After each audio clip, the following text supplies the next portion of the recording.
On va passer à l'anecdotique.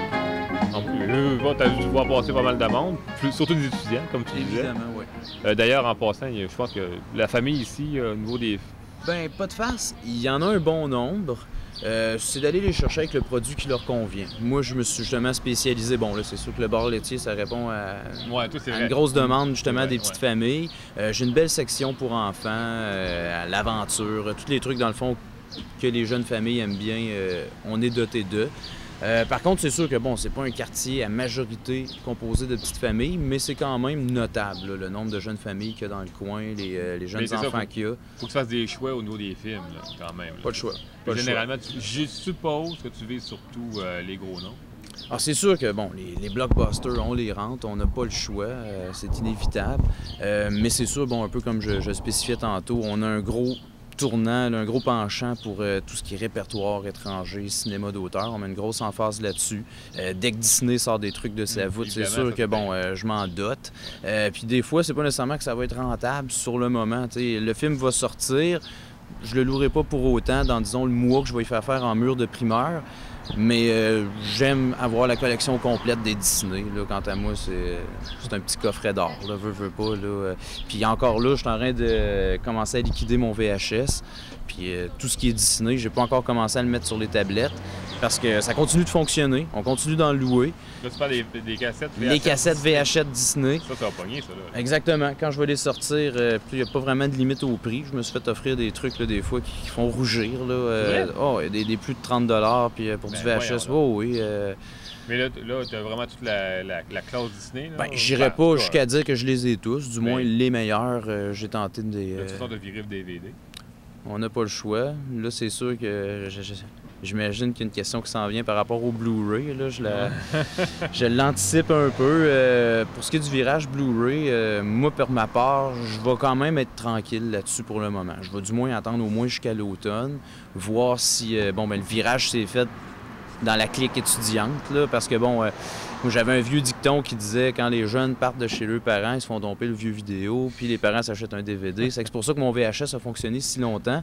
Sauf que là, je pense que, bon, la page est définitivement tournée. Le VHS, il sort beaucoup moins qu'avant. Puis le DVD coûte moins cher aussi. Le DVD coûte moins cher, autant la machine que les disques. Donc, si je sens qu'il y a un gros virage qui est là, je vais y aller, puis ça va être copie à la copie. Puis à un moment donné, le transfert va s'être fait là, de par lui-même. C'est sûr que, si vous voulez mon point de vue là-dessus, je commence à trouver ça un petit peu fatigant. Je trouve que les formats...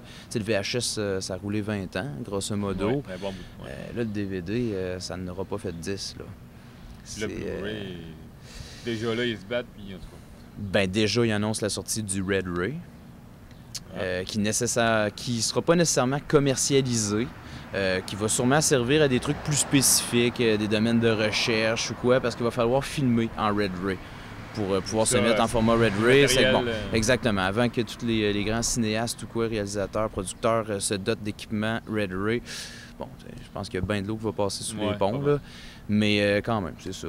C'est sûr que je reste à l'affût. J'aimerais quasiment ça, justement, me faire annoncer la certitude qu'il y a un format qui va remplacer le Blu-ray. À ce moment-là, j'achèterai pas de Blu-ray. Bonsoir. Je le skipperai, là, tout simplement. Qu'est-ce qui devient rentable? Quel est ton pire film acheté et loué? Là, mon pire film, moi, j'ai eu une histoire d'horreur. Puis c'est pas que le film est un film d'horreur ou encore moins un mauvais produit, mais c'était Les Harmonistes, un film allemand. Là, moi, c'était dans le bon vieux temps. Là. Je pense que c'était ma première année d'exploitation. Donc, à ce moment-là, les VHS, pour un propriétaire de club vidéo, là, ça se détaillait environ 100 $. Du VHS? De la copie. Pour le rentabiliser, il fallait que tu le loues en maudit. Exactement. Grosso modo, il fallait le louer pendant un mois, quasiment tous les jours. Là, à peu près.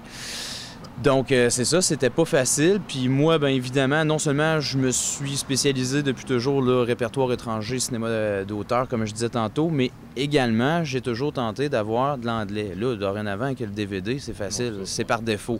Mais dans le temps, avec le VHS, il fallait acheter au moins une copie de plus. Avec Les Harmonistes, j'avais acheté une copie anglais puis une copie français parce que, bon, je savais quand même que c'était pas un blockbuster, mais bon, je voulais montrer à ma clientèle que, tu sais, j'étais équipé en répertoire puis en trucs plus particuliers.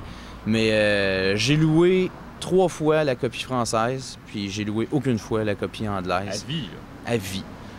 Ces films-là, je les ai revendus, là, il y a peut-être 2 ans de ça, puis c'était encore ça là, qui était listé dans le dossier du film. Là, 3 sorties en français, là, pour un total là, de 4,35 x 3 là, en enlevant les taxes. Là, fait que, disons 13$ qui ont rentré sur ce titre-là, puis 0 sur l'autre. Fait que pour une dépense de 200, 13$ de revenus. Tu l'as vu, le film? Oui. En soi, c'est quand même correct. Ben, moi, c'est pas ma tasse de thé, là. C'est pas le genre de film que j'aime bien, là. C'était un orchestre allemand, qui voyageait, qui faisait des trucs, là. Puis, bon. Mais pourquoi t'as acheté ce film-là?